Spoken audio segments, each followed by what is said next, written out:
start you guys off with a quote. One of my biggest quotes that I kind of think about sometimes is, the only way to do great work is to love what you do.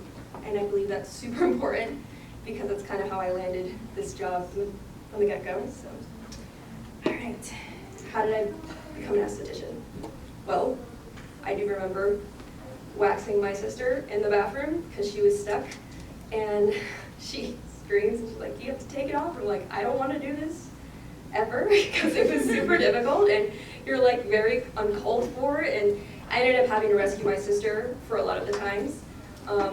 And then I had one of my sister's close friends. She came over with these amazing lashes, and I was like, "What are those? Are those strip lashes?" And she goes, "They're lash extensions." And I grew up in a very small town. You guys may know it's about 2 hours, or maybe an hour and a half. It's called Mount Vernon. It's where the tulips are at, if you guys know. Anyways, so I had no idea what an eyelash extension was. I'd heard of facials and maybe getting massage, but I had no idea what is an esthetician, like, what is that like? So I went on a big Google research, and I discovered that an esthetician does a lot of things. And I learned later on that it was more than just eyelash extensions. It's skincare, it's waxing, and you can kind of just fall into any niche and kind of become your own boss if you get the chance. So I kind of discovered an esthetician. I looked up where to go to school. I landed at this wonderful school. It was called Evergreen Beauty. They had a Bellevue location at the time, and that's where I started.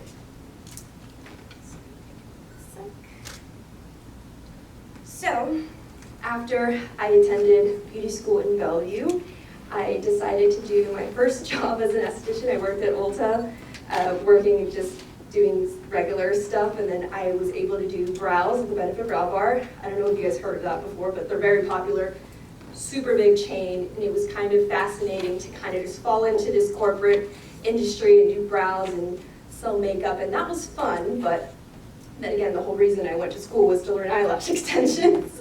So I was able to get another job working for like a lash bar / full service spa, and that was intense to get into. It was a wild ride. I learned all of the services that they offered, but I felt very limited, and it was kind of disappointing because I had went to school with such a high energy, and to be kind of put down into, you're going to be working in this room and you're going to take all these clients back to back, and you're kind of, I don't know, you get kind of stuck in that negativity of, you're like, okay, I'll just go to work, take my clients, get paid, and I felt kind of limited. So I left that job, and I ended up working for another amazing sugaring company. They're known as Sugar Plum. They're fantastic, love them. And they kind of guided me into kind of discovering what offering only one service is, what it's like to just kind of discover your niche and make it your powerhouse service to offer, and kind of create a world that's not as stressful, but you're still making enough income that you're not overwhelming yourself. So I stayed there for about 2 years. I loved it, but then again, lashes kept popping in the back of my head, and I was like, okay, I'll go back. So then I decided to take a volume lash extension class. It was my first time doing volume lashes, and I was like, holy crap. That's like the most difficult thing I ever did. I was only doing classic lashes, and it was kind of intense that first round. So let me actually move my slide here so you guys can keep up with me. Okay, so that's kind of like a little list of all of my discoveries. You actually see the Benefit Brow Bar little stuff. That was really cute to work there. They have like a whole little setup. You just go in, just turn on your barbicide, get it all ready. And then that's actually the picture of the building that I worked at, of Sugar Plum and Ballard. And then I put lash extensions in between there. I could not find any pictures of me doing work, which is kind of disappointing. You think that I would have photos of myself working on clients, but I unfortunately do not have any. So after I went back into lashes, I worked for a small lash boutique. They mainly did lashes, so I could really take my time practicing volume, and then I took more courses for mega volume, and I kind of just got really back into lash extensions and kind of discovering and building up my own clientele and seeing if that was something I wanted to do, from whether I wanted to work for myself or continue working as a commissioned artist, or kind of going into that. So now, I'm really happy to say that I am a solo esthetician. I own my own business. It's called Savy. I'm super excited that I had that opportunity and the savings to start it up. I was able to rent a room in Linwood in Ultimate Salon Studios, where I could offer mostly all of my favorite services and only that. And I also don't have to push so much product at people. I felt like that was such a push when you're working for a corporate or a chain salon. It was very frustrating to, you have conversations and relationship with your clients, and it's so important to not just sell them and make money from them. They are not dollar signs. They're your friends, and you see them more than you see your family. So it's super important for me to offer services that I love to talk about and explain and love to do. So then that's actually a photo of my studio and then my logo. All right, I'm tired of talking about myself. But I mainly love lash lifts, and that's kind of how I met Irina. She was a student for lash extensions for my boss that I had worked out of, and we met through there, and she started talking about lash lifts, and I'm like, lash lifts. I know all about that. That was one of the services that I was taken to, and nobody could figure it out. They'd always mess it up. It was always like, oh, I don't know what happened with that client, the lash lift didn't come right. For some odd reason, I just like really paid attention to it, and I was the only one that could figure it out in that salon, unfortunately. Later on, the girls started picking up on what I was doing. I was giving tips and kind of training them, I would say, but I don't know. Anyways, so lash lifts, we're gonna talk about that. All right, look at those beautiful lashes. Oh my gosh. Okay, so lash lifts are, give me 1 second, I have notes. So lash lift is a service that allows you to curl and lift and tint the natural eyelashes, eliminating the need for a lash curler. This is an innovative procedure that will lift and darken the client's natural lashes, providing extra definition and perfect for clients who are looking for a natural look without having the maintenance of eyelash extensions or having to put on strip lashes. It gives a boosting and lifting effect that can last up to 6 to 8 weeks. They use a procedure, sorry, my bad. This procedure involves placing silicone molds, also called a shield, you can see those right there, onto the client's eyelid, securing the eyelashes onto the shield using a specialized glue, usually it's a sugar-based glue, then using those solutions to alter the natural curve of the eyelashes to mimic the curve of the shield. I tried my best to find the inventor of this. I could not. It's kind of weird. There's probably one guy who knew how to do like hair perms, but that's about all I could Google. But I'm gonna say it's like, it started in the early 2000s. Let's just do that. And then I also have a photo right there of bottom lash lifts. We will talk about that in the next slides. Okay, so lash lifts versus extensions. I was lucky enough to find a photo of a client that started off with eyelash extensions and then wanted to try the lash lift. So this is a great example of something you could offer your clients that's very versatile.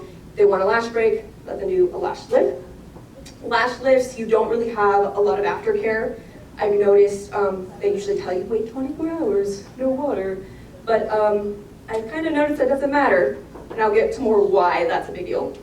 Eyelash extensions, obviously, if you are a lash artist, you kind of know like it's customized to the client's needs, and it also doesn't matter if they have thin lashes, unless it's like a damaging sort of thing. Health should be up to the health of the natural lash, of course, but it's more customizable and gives more thickness to the natural lashes than a lash lift could, being that lash lifts, it's based off the person's natural lashes. If they got thick natural lashes, it's gonna look amazing, versus somebody who doesn't have very long lashes, very like more on the thin side. If it's very straight, it's not as enhanced compared to someone with a gorgeous thick lashes. And she's a good example of that. So in the middle, that is without anything, so that's just her natural lashes. And then the other photo is eyelash extensions. And as you know, eyelash extensions is kind of high maintenance, but they are enjoyable. And if you have a good lash artist, it could last up to 3 to 4 weeks. And then lash lifts, I usually see my clients around 7 weeks. I've had clients see me at 5 weeks, and it's usually good if you make them wait a little longer, just in case to prevent lash damage. But usually it's very slight, and the natural lashes just kind of go back down. And super chill compared to lash extensions. You gotta brush them, you gotta clean them every day. It's kind of intense. But once you have a good idea of what those are, we'll go ahead and move on. All right, chemistry. Okay. So I'm going to talk about those 3 bonds. These are the reasons why the water there's no reason you need to worry about water after 24 hours. So give me 1 second. I gotta do it. Okay. Disulfide bonds. If you took a chemistry or bio class, you might know what that is, but I'm going to go over it quickly.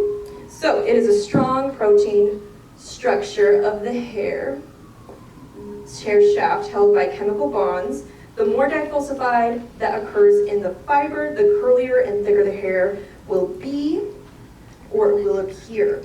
These bonds cannot be broken by water or heat manipulation, only by chemical agents such as firming solutions, also known as step 1. And then hydrogen bonds. These are the most flexible and easily broken by water and heat. These are the primary bonds responsible for changing the hair's overall shape, and they're about 30% of the strength and 50% of elasticity. When your hair becomes wet by either shampooing, conditioning, or being in a high humid environment, these molecules will enter the fibers and move in and break up the hair and replace with old hydrogen bonds. Salt bonds. These are physical bonds that provide 35% of the strength of the lash and hold about 50% of the elasticity. It is easily broken by pH changes in the hair from acid to alkaline directions. They are formed from a positive end of an amino acid chain linked to another amino acid negative end. These bonds within the hair structure play a major role in why they work. So this is a fantastic photo I got from actually Ruthie Belle's website. So the bonds that I was just talking about, you see them, they're kind of lined up next to each other before the lash lift. And then step 2, you can see that they start to kind of break apart. And then if you can kind of see on the 3rd slide there, the curling lotion has softened the disulfide bonds. So that's when it starts to kind of break down a natural lash. This is what's going to keep the lash get ready to hold on to that mold there. And then the fixing lotion, this is when it's restoring. So this would be like your setting solution. This will restore the bonds back together so that they actually stay and mimic that shape. And I don't know if you remember, it was kind of long, but those bonds are the reason why water will not have effect on it, because you broke them, and now as you see, we replaced them, and they're going to stay in that shape, hopefully 6 to 8 weeks. All right. Bottom lash lift. Very weird. I've never heard of these before. When I first learned eyelash extensions, they were these paper mache rods. They were called sticky rods, and we actually had to roll the natural lashes onto them, and it was atrocious. I hated them. But bottom lash lifts is another good example of like a new thing that's kind of been trending. It's basically, you can use a special, either a specially made bottom lash lift. Some companies have bottom lash lift shields. But this one right now, let me show you really fast. So what this does, you have to specifically put it underneath the bottom lashes, and you either process the lash lift at the same time as the top, or do it after you've done the top.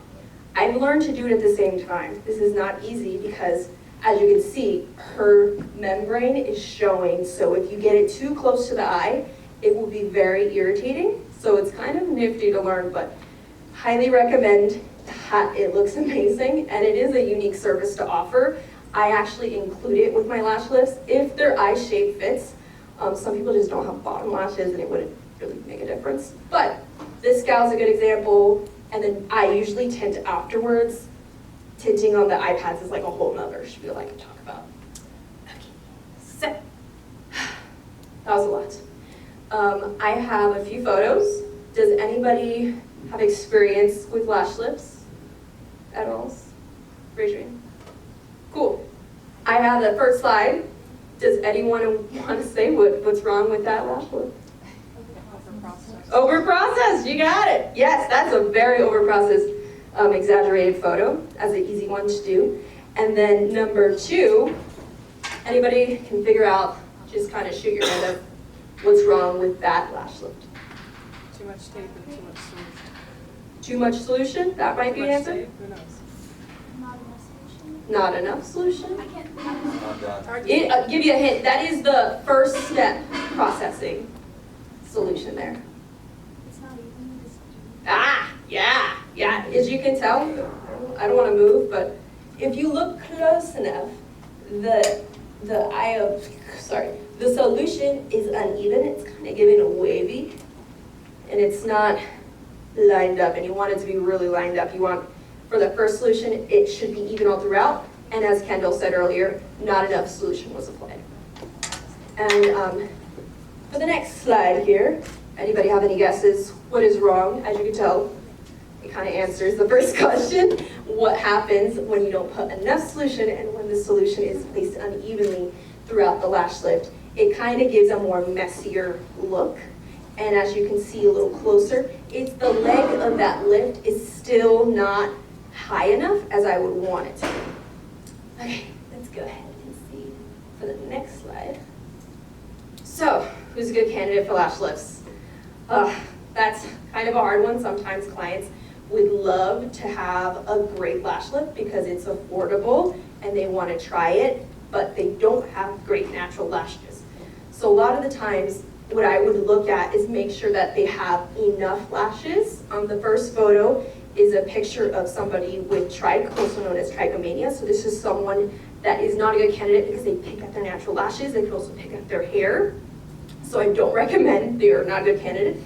And then the second photo in the middle there, that is a person with blepharitis. If you know what blepharitis is, don't do that. This person has alopecia. So there is no natural lashes there. So they're kind of not a good candidate for either lash extensions or lash lifts. Another client that would not be a good candidate is somebody who, obviously here, has very over-processed lash lifts. So if you have a client come in and they've got a really bad curly, crimpy lashes, you do have a risk of further damage. So you have 2 options here with her. You could do a reverse, which is a quick process of lash lift with no shields. You do it super quick and you send them on their way. Look 7 weeks out and they should be fine. But this is someone I wouldn't want to redo the lash lift unless I know for a fact that it's healthy enough. And then another person, obviously, if you had any permanent makeup in the eyeliner, or I would say if they had like reconstructional eyelid surgery, you shouldn't be doing that. It should be fully healed.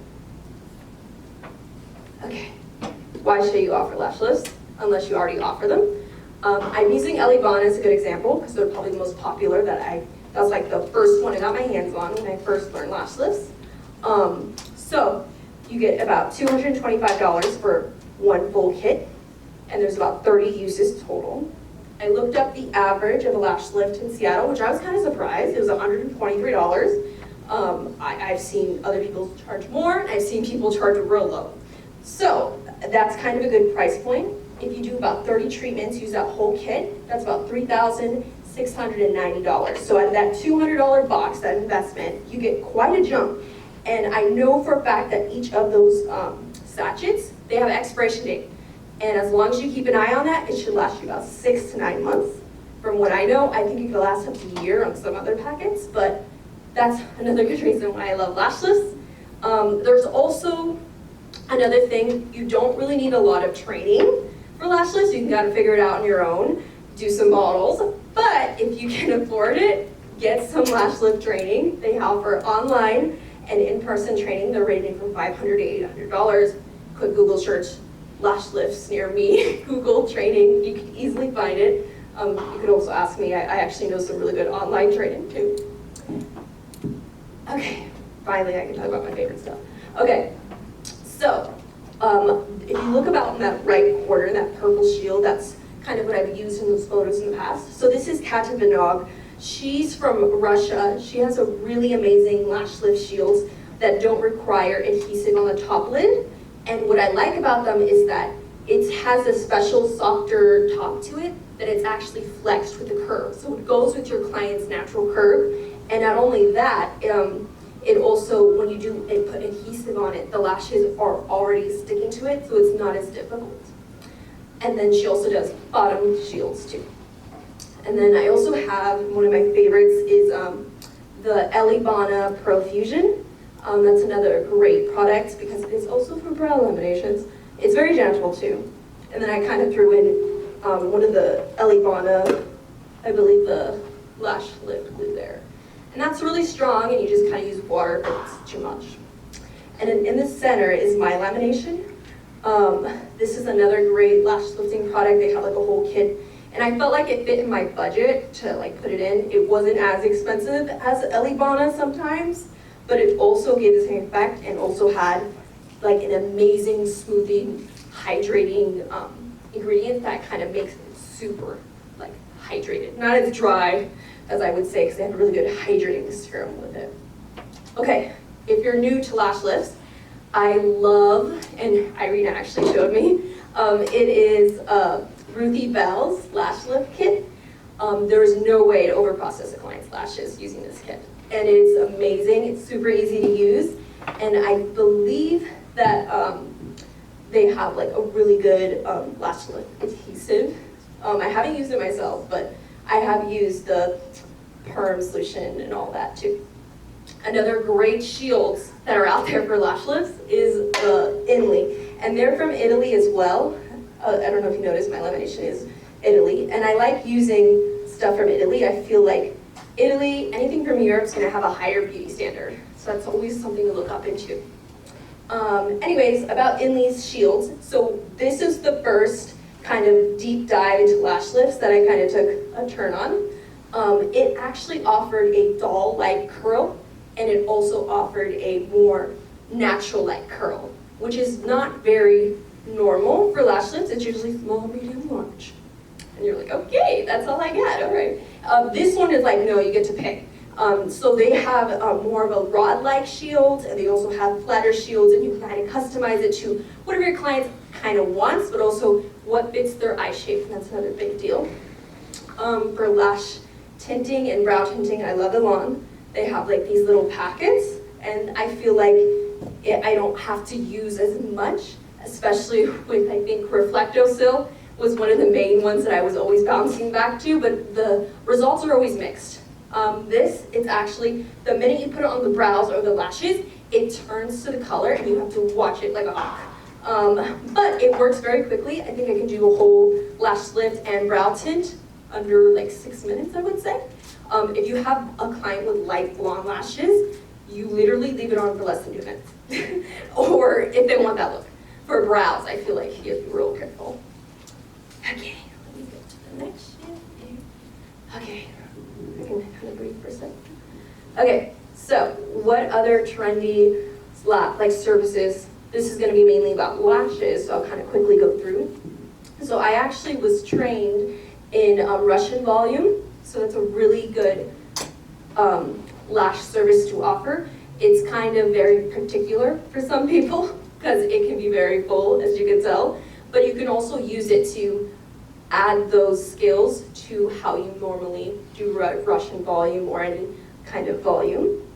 And then I put in a photo of the anime lashes because I feel like a lot of those mapping and wispy looks are coming into a trend, and it does not hurt to look up any ebooks, or I would say just learn different mapping to offer that to your client if you're doing a lash extension. If you already have that spiel, it doesn't hurt to kind of mix it up a little bit. And then I also have a photo of colored lashes.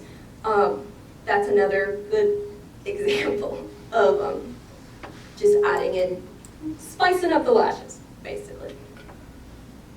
Okay, so other trending services that I've kind of kept an eye on. So this photo, the bigger photo, do you think that is microblading, microshading? Obviously, that's brow lamination. Aha, perfect. So this is actually called a hybrid brow. I found two gals, they had a podcast from Australia. I think they're called Naked Face Beauty. They introduced me to making brow laminations your solo service, which was crazy to me. But with the whole point of it's brow lamination, brow shaping with wax or sugar, and then they also use either a henna tint or a long-lasting stain tint. That's another good service to kind of offer to your clients.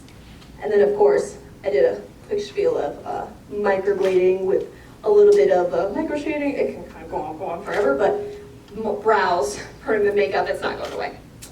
All right. So, lip blushing. This is fascinating to look at sometimes, but it is another service that you can get into. I think there is that photo's from Designer Pro. She offers a lip blushing course, and that was also another class that I took, her brush and volume class. But that's another great service to offer to your clients. If Lash Lift's ain't your thing, you can always just dive deep into lips, maybe go into the brows later. And then of course, that is a permanent eyeliner. I don't know if you recommend, I've heard someone, you have to be like a master esthetician to do like more of the inner eyelid. I have no idea, but that's another good service to kind of go into. Finally, sugaring and waxing. This is like an oldie but a goodie. It does not go away. And you can offer this to any client. Sugaring for sure is my fave, just because I was really thoroughly trained in it. But if you get your hands on a really good waxing training, that could benefit you in the long run. It's a service that is so quick and easy. I do clients in about 30-minute, 20-minute intervals. I've done them at 10 intervals, but I usually don't like to rush. But this is always a good way to like offer if you're not that great at what you really want to do yet. So let's say you're not good at lash lifts, offer brow waxes or sugaring. It's always something that's going to be needed, and everybody has hair. It's not going away. Okay, finally, I can kind of rest a little bit. I have a little raffle going on. Oh, hi, Arena. How do I fix over-processed lashes? Oh, yes, over-processed lashes. If you feel confident enough to do a reversal, I like to go through, I'm going to just say step 1, step 2. They're going to be called perming solution or setting solution, so I'm just going to go with step 1. So basically you would want to set them up like regular lash lift, but just forget the shields, so get them out of the way. And you're going to want to quickly put the processing solution first. You want to do it less than under like 2 minutes. You're not even 2 minutes, I would say a minute. And you're gonna look and watch for the lashes to straighten, kind of go back down, especially if they're really over curled.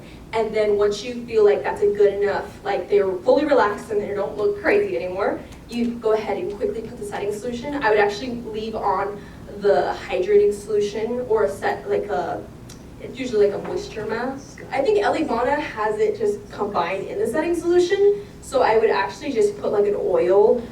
Some companies they have like especially made hydrating keratin infused something, but usually I would leave it on just a little bit longer.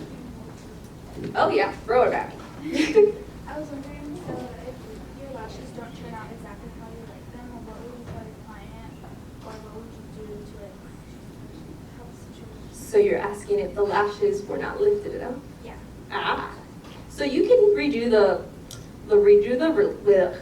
lift, but make sure you check your shield, because the shield is like the #1 thing. Is it, because I'd always like to take pictures for sure to prevent that from happening, because I know exactly what went wrong. But definitely, you could redo the lift, it should be fine. You can actually, if you don't have time, obviously, if you're like, I got another client, it's like, come back next week, redo the lift, but also make sure that you're watching how long you're leaving on the product, because you can't redo the lift and do a whole 5 minutes or 10 minutes, whatever's required with that manufacturer. So what I actually just check that lash. You actually lift it up. It's called testing the lash. So basically, let's say the eyelashes are You have them on the pad, they're glued down. You have the first solution on there. You actually grab, after like 2 minutes, you actually pick up any of those lashes at one, and you actually see where it's wiggly or when it's bendable, and if it looks like it's, I would say it literally like crimps, or even it's just like fully movable. There might be photos of it on Instagram, I should save them. I always run into them, but you want that to happen. The minute that hits, check the inner corners, outer corners, take it all off, do the setting, and you should be good to go. But definitely check the shields if it's not lifting. It usually means you under-process them. That's usually the top thing. Could it be like, could it be the lash, like the plastic lash and lash rod being too big or too big? I've noticed if it's too big. Yeah, if it's too big, Mhm. it's also not going well. Usually if it's too big, or like the natural lashes aren't covering about, I would say if you want them to cover about 60 to 70% of that shield, you don't want them covering 100%, like if it's like just that. And also remember where you're placing it. I like to place my solution at the apex, so I don't know if I have a photo of it. Right here. So if you see where the light's reflected on the natural lashes there, that is exactly where you want to place the solution. I would probably go a little lower because her lashes are on the shorter side. But besides that, I like to place my solution in a neat line right there, or even towards the middle. And there's about like 800 ways to put on solution. Some people put the bottom roots first, and then they work 3 minutes for that, depending on what you use. And then some people do the other side too. Okay, any more questions? Throw them at me. When you work at Sugar Club, were you ever able to use a A 1 or a 2. What's my favorite? Like, were you ever able to use soft sugars? I never made it to the softer sugar, but in emergency, I did. Because there were some times when I was using a really soft sugar, I noticed that it was always very flying along the room. I noticed to try to stick with like that medium, I think it was a 2. I don't remember. I know with Tamara's, I use medium soft. Medium soft. I love medium soft. It's the amazing sugar. I remember when I used a more, I think I used a 3, but kept it on like the highest setting. And that was, eventually that hurt my wrist. I reached a limit where it was very painful, and I was like, I need a break. Hence why I went back to lashes. Okay, any more questions? Hi. Can you use lash serum after lash lift? Yes, you can use it immediately after if you want to. I would say it's a good opportunity to give your client a little gift, something like a little serum to go if you can afford that. I like castor oil too. Okay, are we all done with questions? I think we're gonna do a raffle.